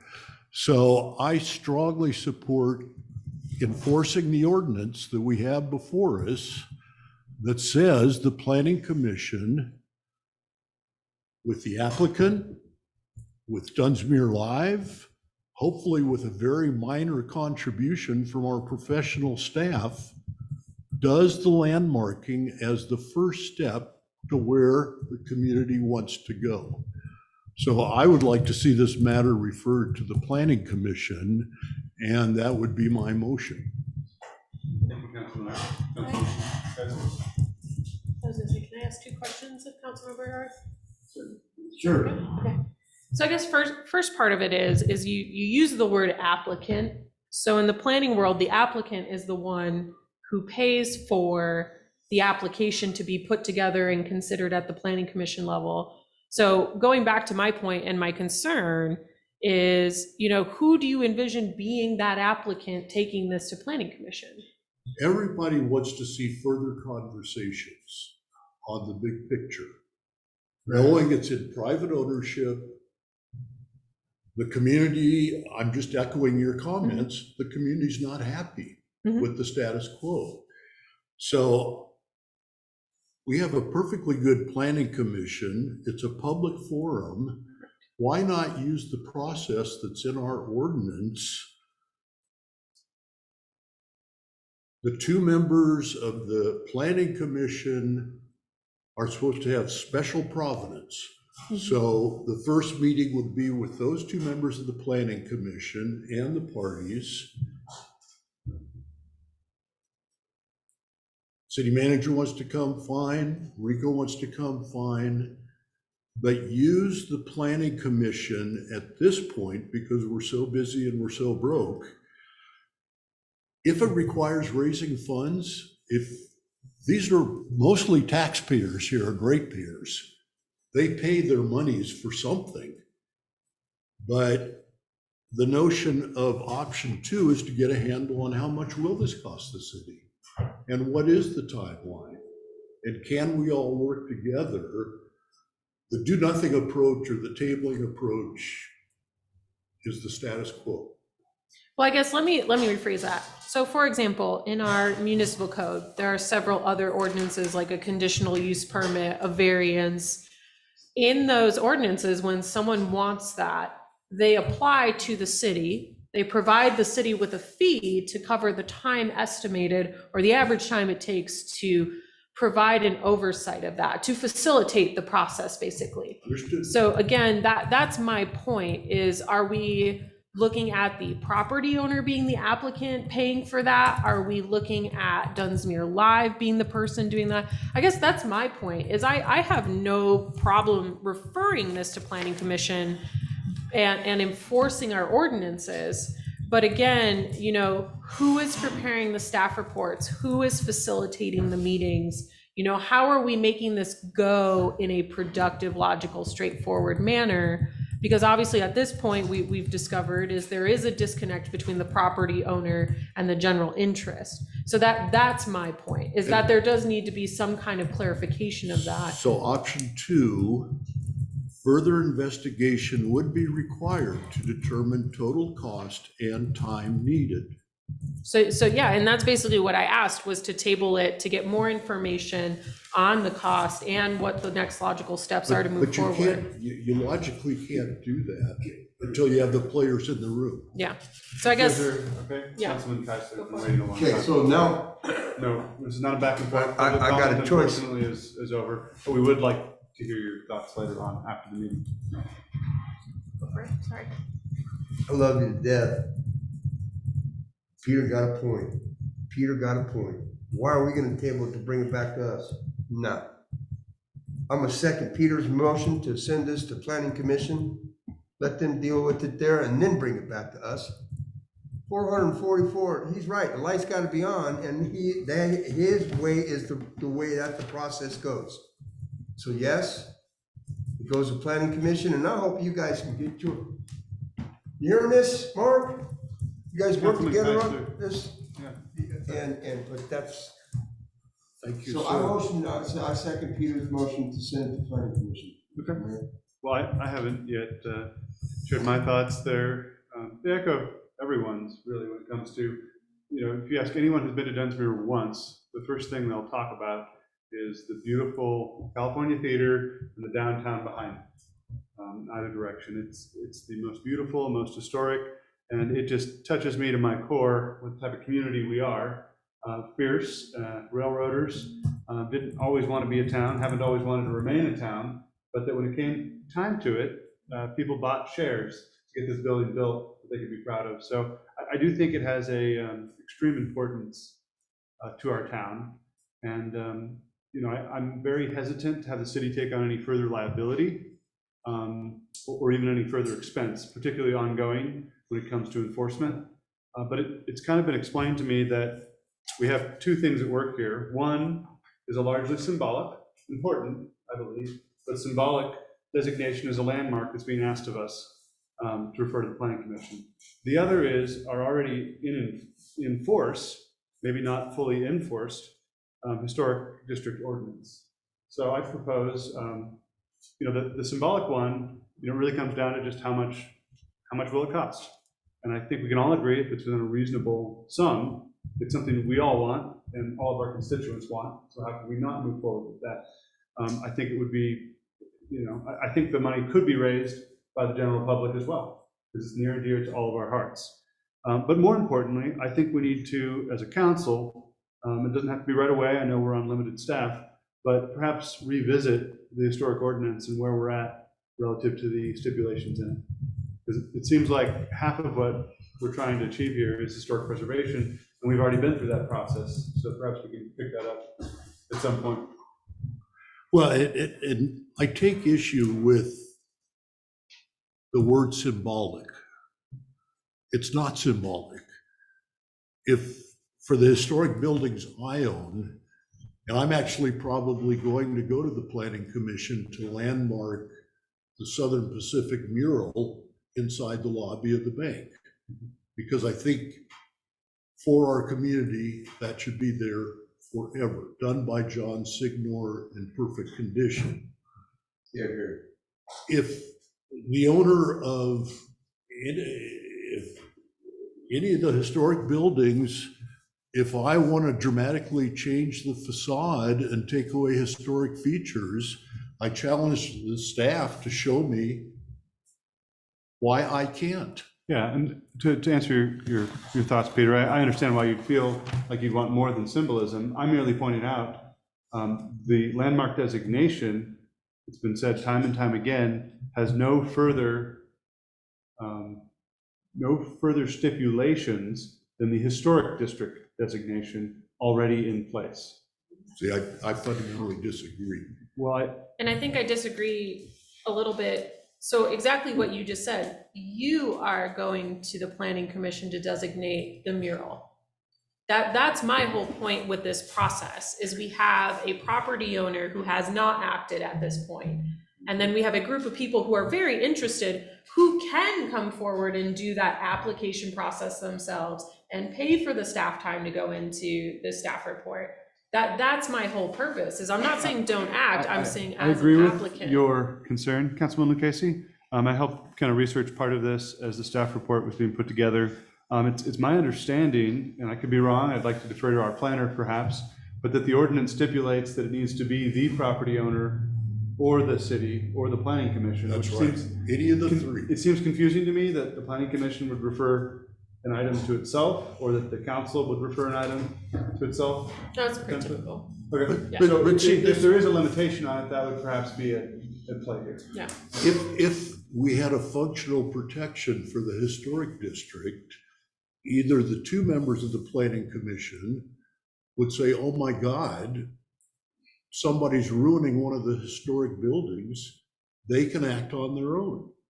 The two recommend to the planning commission recommends to the city does something.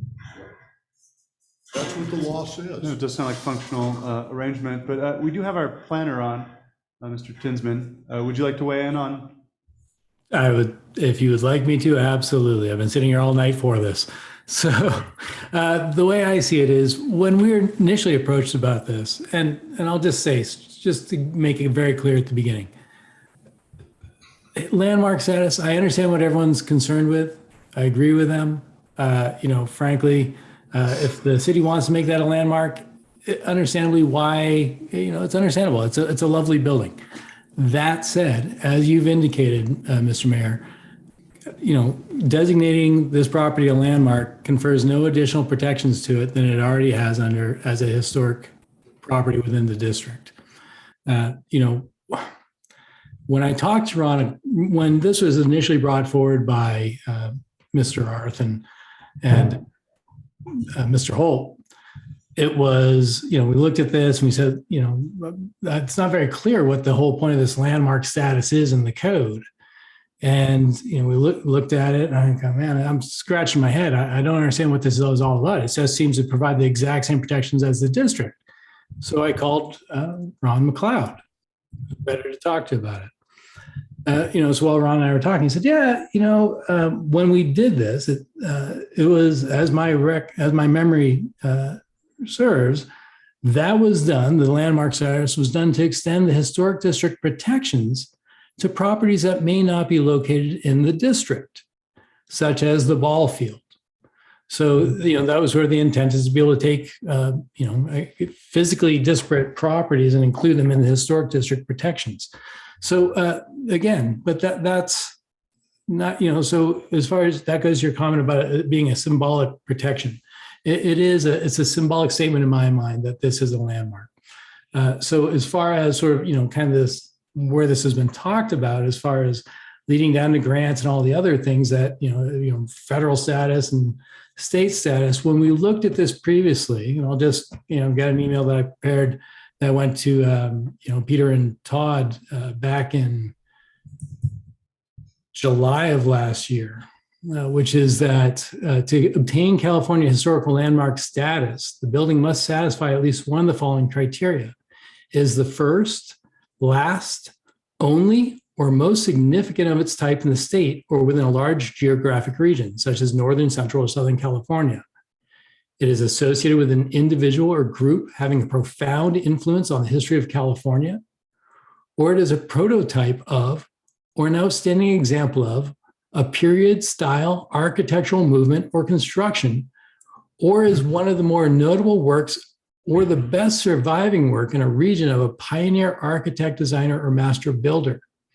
So when I looked at that, I said, I don't know that we can get there. The Fox Theater in Oakland hasn't obtained California landmark status. It is an Oakland City landmark. So it just says that I don't know if we can get there as a state level. When you get into the national landmark status, the property must be of national significance under one or more 6 criteria, maintain a high degree of integrity. The 6 criteria are the location of an event that had a significant impact on American history overall, the property most strongly associated with a nationally significant figure in American history, provide an outstanding illustration of a broad theme or trend in American history overall, be an outstanding example of an architectural style or significant development in engineering, be part of a group of resources that together form a historic district, or be a property that can provide nationally significant archaeological information. And what I added there is that though the process is not complicated, it requires a letter of interest. It takes approximately 2 to 5 years to obtain federal landmark status, and it does require the property owner's consent. So that's just sort of the background here. Is, as far as the amount of time, what I've been telling Dunsmere Live through this is a lot of that really depends upon the package that's presented to the Planning Commission, the historic district delegates, to the City Council.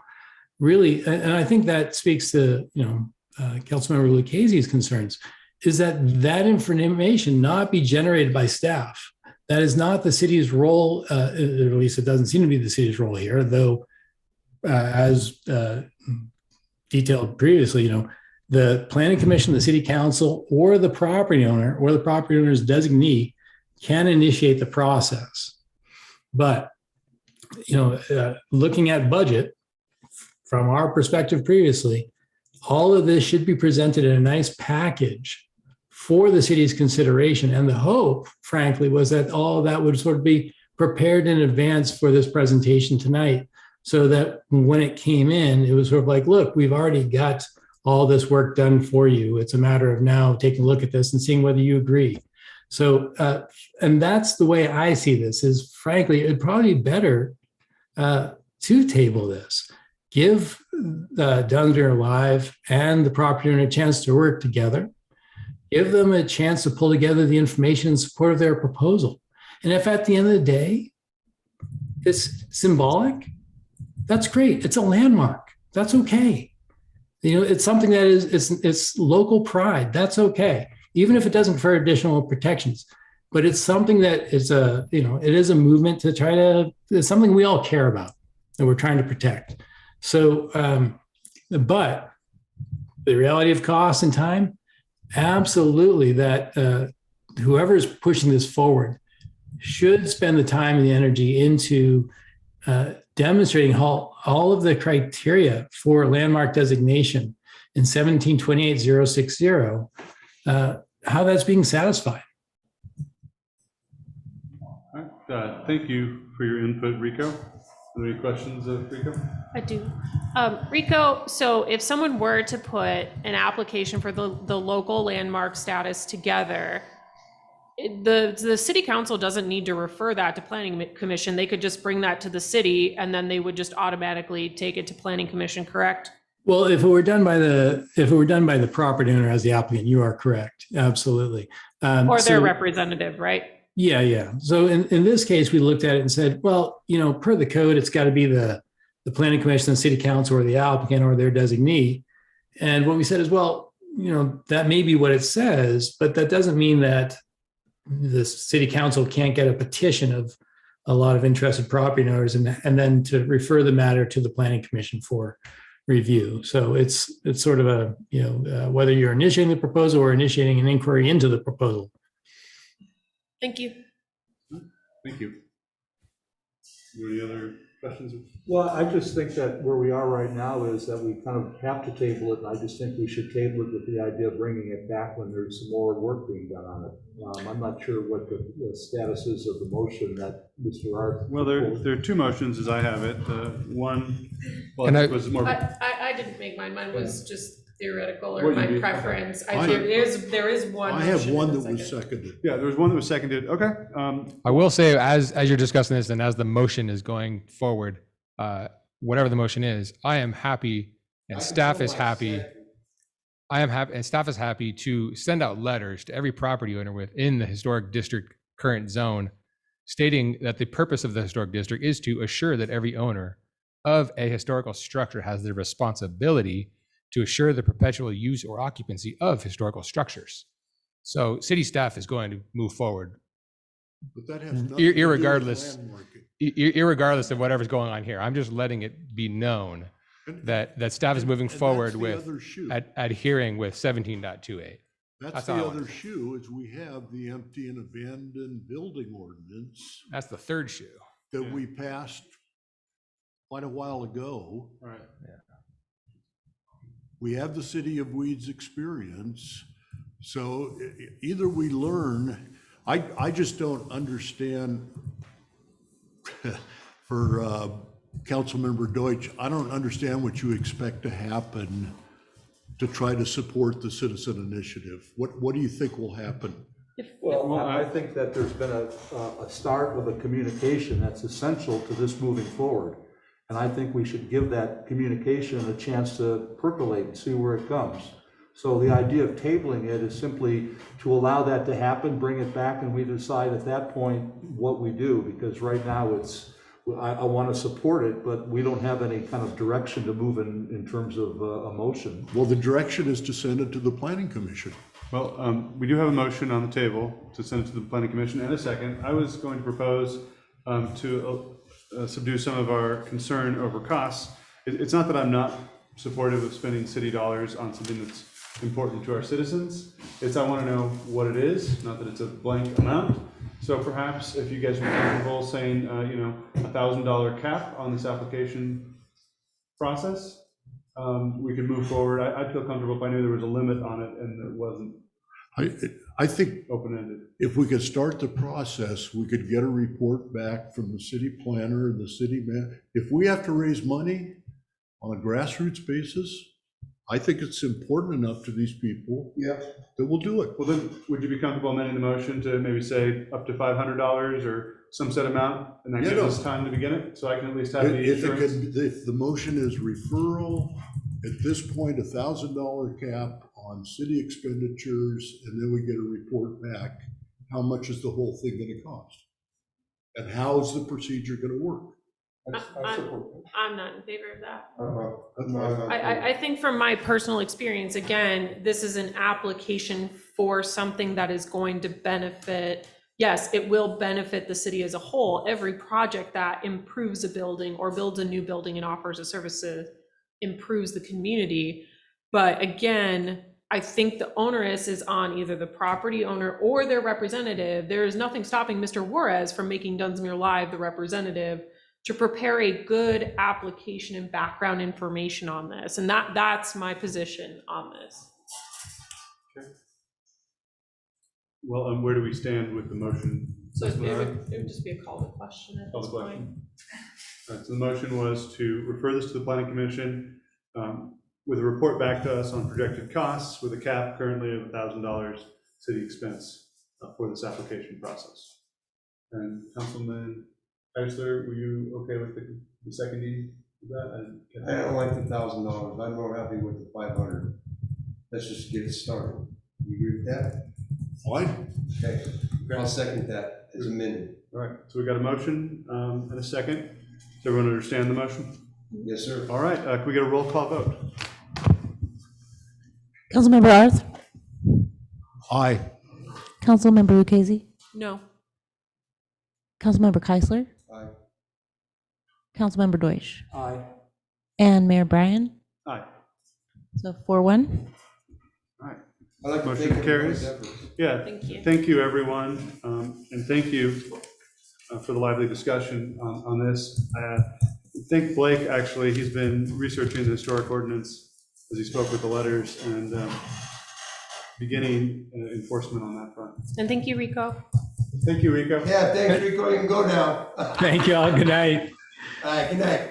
If I could, Mr. Mayor, also to Mr. Clother, if I got that right, we do have in place a abandoned and distressed building ordinance that does allow us to go in and challenge people who have not been updating and keeping up their property. So that is part of what we've been doing over time and will continue to do. I just wanted to point that out. We're trying to get the lights on.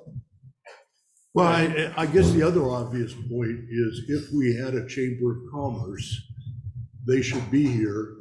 They should be helping raise money. So I They guess should be part of we're this. getting off topic at this Yeah. point, so I have So to go back on I actually schedule. would like to propose something. It's my experience on city council that the most productive hours and the most beneficial debate takes place in the first 2 hours of the meeting. We're now at 8. It's my understanding, Finance Committee, of course. I was actually going to ask if we could table the mid-year budget again. I would like to table it, please. but I would also like to table, with everyone's permission, the RFP discussion. It's very important. It's a lot of money and a commitment and a direction. I would favor bringing it back to the next meeting. I'll second that. May I? I think the city manager search is really important, so I would request that we look at our schedules and possibly host a special meeting next week just to do this item. It also, I think, needs to be by itself. It is a big discussion. I support that. So if you're okay with amending your motion, but basically, my understanding is the motion to table the mid-year budget to the next meeting, and then table the city manager search and screen RFP for a special meeting next week. I second that motion to table those two I think items. that's a great idea because you're right, that's a whole meeting all by itself. And going forward, if time allows, I like keeping us to, 2 to 2.5 hours max. I appreciate that. Yeah, so I got time to Oh, work you, in. you didn't like the 4.5 hour, 5 hour Wairika City Council meeting? All right, I'll make a motion to adjourn. No. No? I think we No, should no. go into our schedules right now. What are people's schedules for next week? Basically nothing, I'm all free. For a 6 o'clock evening? Everything I do is around all the meetings, so. Okay. I could do Thursday or, can't do Monday or Tuesday. Do you want to just keep Thursday it at 6?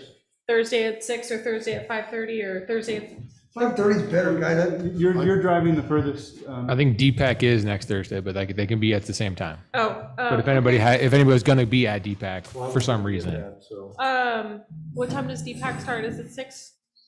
I forget, when is DPAC? Yes, 6 o'clock. 6. Well, You could do a 5 o'clock. We do 5 o'clock. I can make 5 o'clock work next Thursday, if 5 o'clock works for everybody Earlier else. is better, yeah. Yeah, Okay. earlier is better.